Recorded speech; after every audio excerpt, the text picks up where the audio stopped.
que vamos a ver. Luego pasamos a los Estados Unidos de Norteamérica y este caso es un sucedáneo del acontecido en el Reino Unido. La Constitución Federal de 1787 se adoptó 86 años después del Act of Settlement del Reino Unido al que hicimos referencia, pero la sociedad en el Nuevo Mundo era heredera del sistema británico por su situación de colonia inglesa, claro.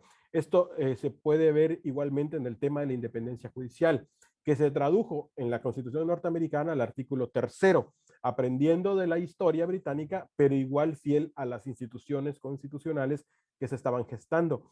Se abordó de una forma más rica en contenido que la antecesora británica. A ver, una primera diferencia importante con el Reino Unido fue el fundamento mismo del fenómeno político en el Nuevo Mundo. No se importó el concepto de soberanía parlamentaria, se adoptó el más democrático de soberanía popular.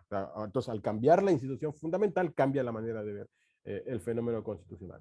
Otro elemento fundamental es la idea básica norteamericana del control gubernamental y que juntos darían una fórmula novedosa para el mundo, el federalismo, y que tal como lo analiza, por ejemplo, Edward Purcell, que tiene un estudio muy interesante sobre ello, esta interrelación sí conduciría a una intención importante del constituyente norteamericano, la erradicación fáctica del poder soberano. Hay dos instituciones básicas que están latentes en el Consejo norteamericano.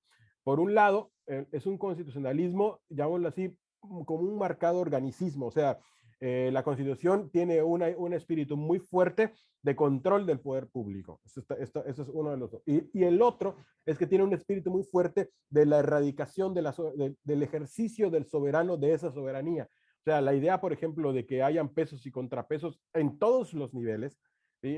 No solamente pues, ejecutivo, legislativo, judicial, no solamente estados y federación, sino también al interior del ejecutivo, entre la cabeza del ejecutivo y los diferentes secretarios, en la forma en la que conviven ellos en el desarrollo de sus funciones, en el legislativo no solamente las dos cámaras, sino que al interior de las cámaras hay comités especiales, sí, que dividen a su vez, y en el judicial que hay diferentes jerarquías y que, por ejemplo, dentro de la propia corte hay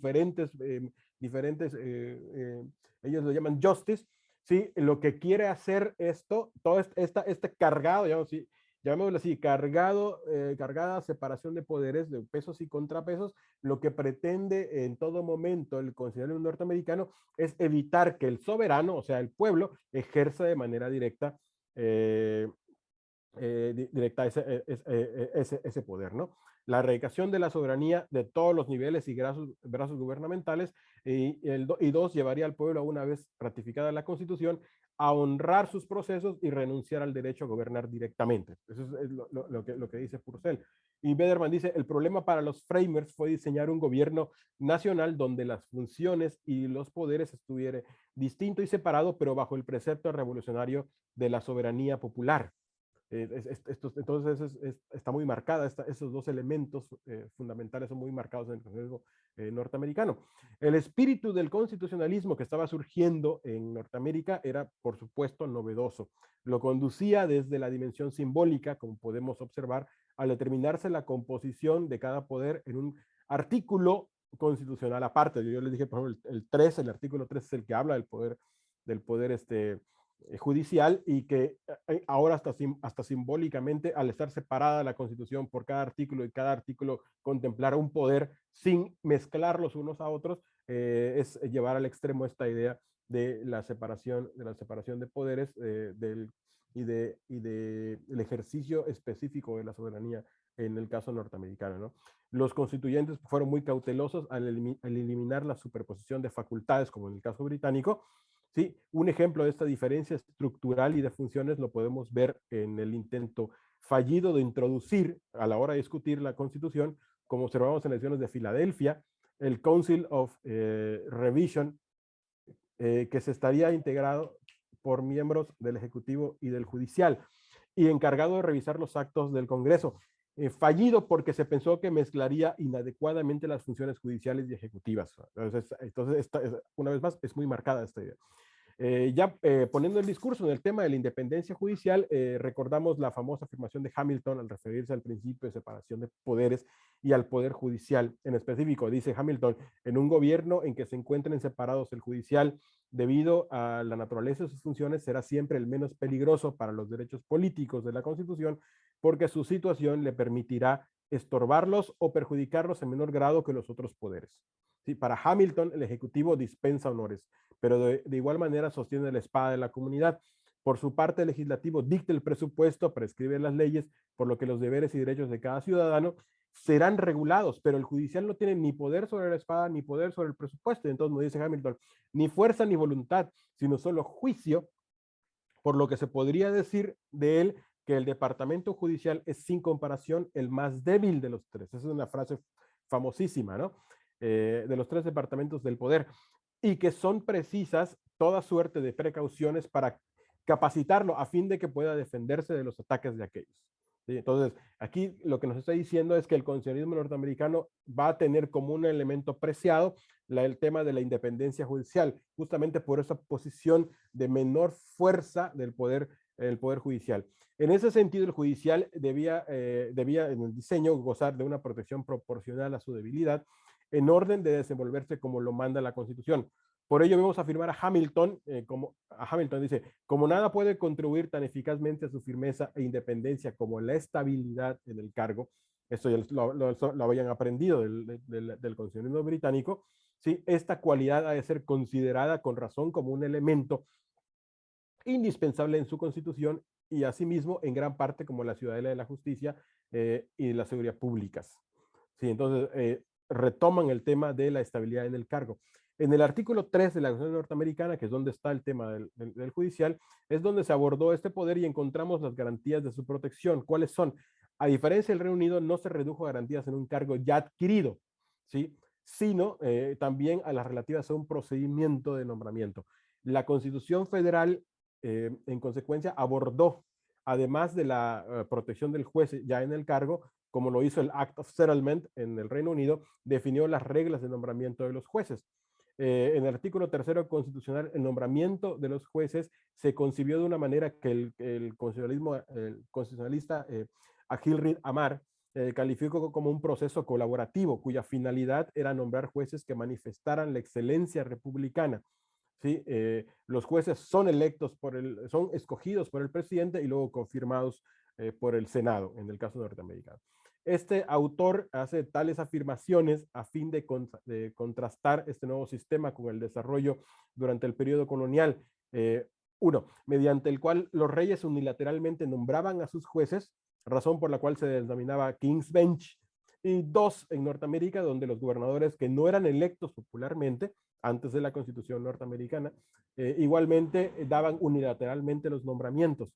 Ahora bien, más tarde y después de la independencia norteamericana, las legislaturas estatales modificaron los sistemas de nombramiento hacia procesos más colaborativos, procesos de cambio que igualmente pueden verse en el texto de la Confederación, donde el nombramiento de árbitros y adjudicadores debía ser un procedimiento colaborativo.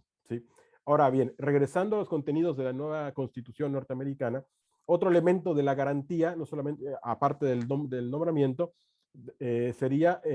fue el relativo al tenure. Sobre ello se indicó que el cargo se conservaría siempre que se mantuviera un comportamiento adecuado, lo que llaman el good behavior.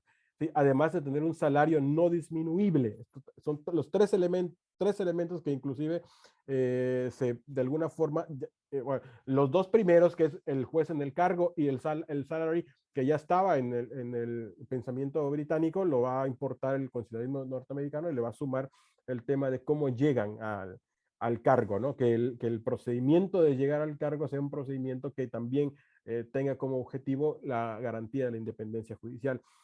Sobre todo esto, el pensador constitucionalista David Bederman nos señala, los jueces federales tenían el cargo vitalicio y el salario sustancial garantizado, que efectivamente los aísla de los caprichos de la política.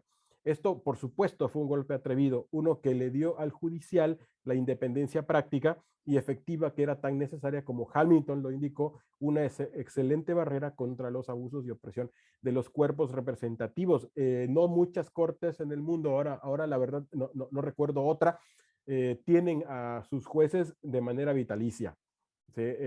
Pero solamente los jueces de la Corte Suprema, de la Corte Suprema del Reino, de la Corte Federal, son jueces que los nombra los señala el presidente, los valida el Senado y que se quedan ahí, no tienen no poseen un tiempo de encargo, sino que es un cargo vitalicio, pero solamente se le dio a los jueces federales porque los jueces locales no todos son, todos tienen, los sistemas de nombramiento incluyen términos específicos, ¿no? Aunque algunos de ellos, y eso también es algo curiosísimo, o sea, interesante de estudiar, son electos popularmente.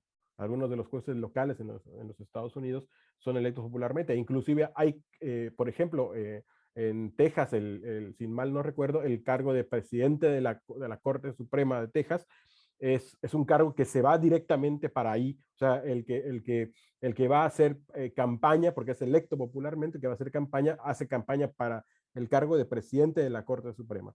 Sí, o sea, son llamémoslo así, como campañas etiquetadas, ¿no? Ok, el tenure entonces tendría diversas lecturas en la tradición norteamericana, ya que por un lado en la Constitución Federal fue considerado vitalicio y por el otro, como bien les acabo de decir, es en los estados se concibieron con límites temporales como el de una edad de retiro, que ese es un elemento que cuando hablamos de tiempos en el encargo, también se convierte en un elemento básico de la independencia judicial.